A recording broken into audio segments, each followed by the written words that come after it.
Hey everyone, Darren here from the Music Vault. I've got an update and a question. So this is my question. Well, I'll give you a little story first. So my daughter wanted to go to Tim Hortons, which is a donut shop here in Canada, and for the most part, people know what Tim Hortons is. I think they're even starting to move in. They've even moved into the States now.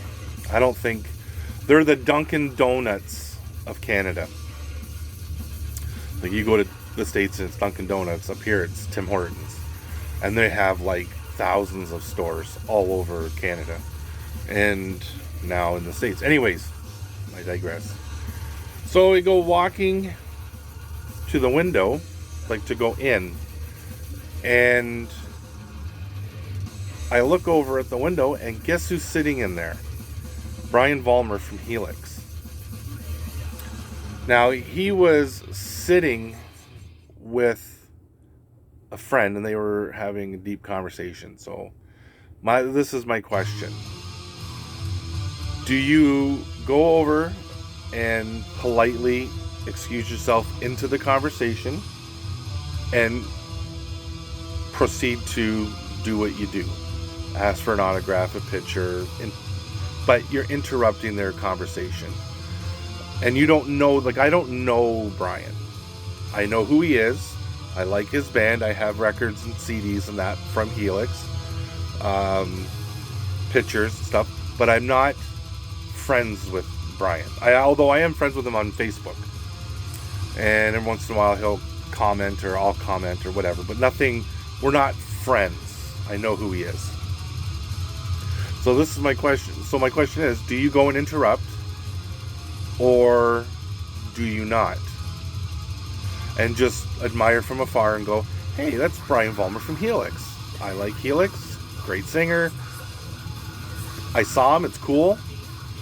Or do you not? Now, having said that, a couple of years ago, I was in Parry Sound, which is about 4 hours north. About 3 hours north of Toronto, and about 4 hours north from where I am. And long story short, we were on the main strip in Parry Sound watching a TV show being shot. Now on that TV show was one of the Baldwin brothers. Not Steven, I think it was not Alec, Billy Baldwin. And we were hoping to catch a glimpse of him to see and blah blah blah. So anyways, we left. My wife wanted to go. So we were walking down the main strip, turned to left, went down the hill. And as I'm walking down the hill, I see this dude standing outside of this pizza place with black leather pants on and long blonde hair. And I'm like, who does that? In the middle of summer, who wears black leather pants? And I said, it's got to be somebody. So I, being nosy, I continue to walk down. Well, lo and behold, it's the drummer of Helix. And I walked up to him, and because nobody was around, he's just standing there. So I walked up to him and introduced myself, and I'm talking to him saying I was a fan, blah, blah, blah. He was really cool, really receptive, really cool, everything. And I asked him for a picture because my two daughters were with me. And I asked him for a picture. And he says, oh yeah, no problem, dude, like whatever. But if you want to wait a minute, the guitar player is in the pizza shop getting a piece of pizza. So out comes Chris, the guitar player. And I'm like, this is awesome. Can I get a picture? Both were super cool guys. Super cool. And I got a picture with the two of them. And they were so really cool. They were on their way up north, even further, to a festival. I can't remember the festival. And they were way up there, heading out. So, and another time, I was, Daryl Gray from Helix, the bass player, was advertising, like he had some of these albums that he had a band when he was a kid. So I grabbed two, but I went over to his house which is just around the corner from me, and I had him sign everything. He was super cool, really, really, again, nobody around. So my question is this: would you have gone and bugged Brian, or would you just have admired him from afar? Either answer to me is not wrong. However, I know like stories like Rush, Neil Peart liked his space. He didn't like fans coming up to him. He felt uncomfortable.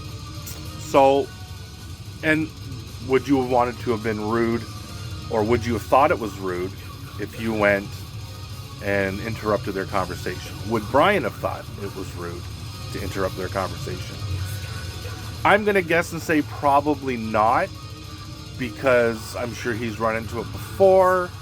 I'm sure if you're rude, yeah, then he would think. However, I don't know. Anyways, that's my story. Comment below. On with the update. So, I ordered this because I didn't have it, and I was ordering something else, and it was free shipping over $35 from Amazon, so I didn't have this, so I got it. Time Stand Still. Excuse me, the DVD from my favorite band and yours, Rush. This came out a couple years ago. I think it's like an hour and 40 minutes. If you haven't seen it, watch it. It's really good. It centers around the last tour that they did, and reasons why Neil did what Neil did and stuff like that. I highly recommend it. It's an awesome video. DVD. Anyways. So we took my daughter up north, 3 hours from here, to university. She's going through to be a registered nurse. Going to follow in Mom's footsteps. And she's in Belleville. Well, in Belleville is the last Sam the Record Man. And guess where I hit? Sam the Record Man. So these are the spoils of my trip. First and foremost, I spotted this. I had to have it because I couldn't find it anywhere. And I absolutely love this band, Canadian staple. And this is Headstones, People Skills. And this is I have this on CD. This is the only vinyl record that they have. They don't have any of their other stuff on vinyl. Standard black, comes with a picture sleeve. I have to get protective sleeves so I can get this stuff, the cellophane off, because I hate having them on there. The thing with Sam's though is they're not cheap. Like this was on sale for $30. So, and I know that I think it said it was $39.99 or something like that for a single record, and it was on sale for $30. So, and I don't mind paying stuff for this. This is Queensryche, live at the Civic Center, San Jose, California, the 30th of October, 1983. And this is on green vinyl. See? Comes with a nice, heavy, glossy card. A little write-up. And this has Prophecy, Knight Rider, Blinded on one side, and Lady Wore Black and Queen of the Reich on the other. And it's actually fantastic. Great sound, everything. I was super stoked. So, and that one was actually relatively cheap. I picked that one up for $20, $19.99. Regular $27.99. It's an import. One of my other favorite bands. I spotted this. Have it on CD, but I don't have it on vinyl. Never seen it on vinyl. And usually when I see stuff from this band on vinyl that I don't have, I grab it immediately. And that is Saga, House of Cards. I love the artwork. This album is fantastic. This is even with the original drummer, Steve Negus. Yeah, this came out in 2011, just before his retirement, actually. This is a phenomenal record. Comes with the thing with the lyrics, black vinyl. This is on Steam Hammer. So this also is an import. But this was a decent price. This is $23.99. I was super stoked. Another one, my last one that I picked up from Sam's, and I haven't opened it yet. So, but this came out in 2016, and that is Saga Live in Hamburg. This is a double gatefold. Again, like I said, I haven't opened it yet because I do not have any protective sleeves to go over it, and I don't like having my albums just kicking around unprotected until I can get them protected. But this has got, I mean, on the loose, scratching the surface, don't be late, humble stance, careful where you step, wind them up in the flyer. It's got other songs on it, but those are the songs that pretty much everybody would know from Saga. Side D is the best, humble stance, great song, careful where you step is even better. Wind them up in the flyer. Two rockin' songs. I love Saga. I have ever since I saw that logo on a guy's t-shirt when I was a kid, and I had to know who that band was, and I've been a fan ever since. One more. So remember when I said about the Rush? Well, this is what I ordered when I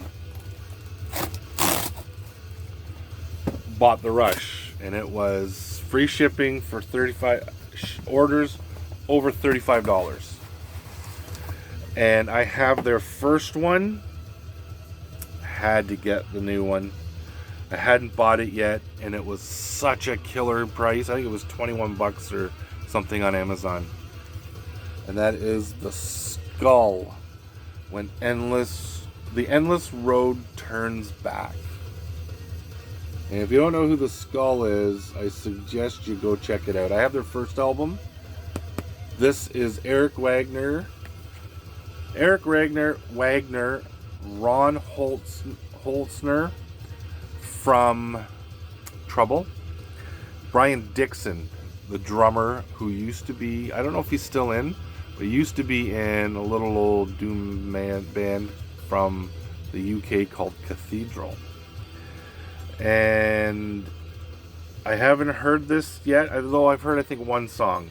I think I've heard The Endless Road Turns Back, and it's phenomenal. You can't get around it, but this is on TP Records.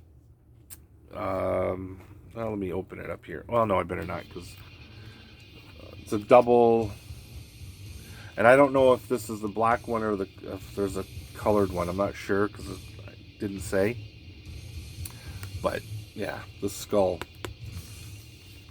The Endless Road Turns Back. I'm going to be throwing this on this morning and giving her a good whirl. But that's my update. That's my question. So give me an answer. Comment below. Tell me what you think.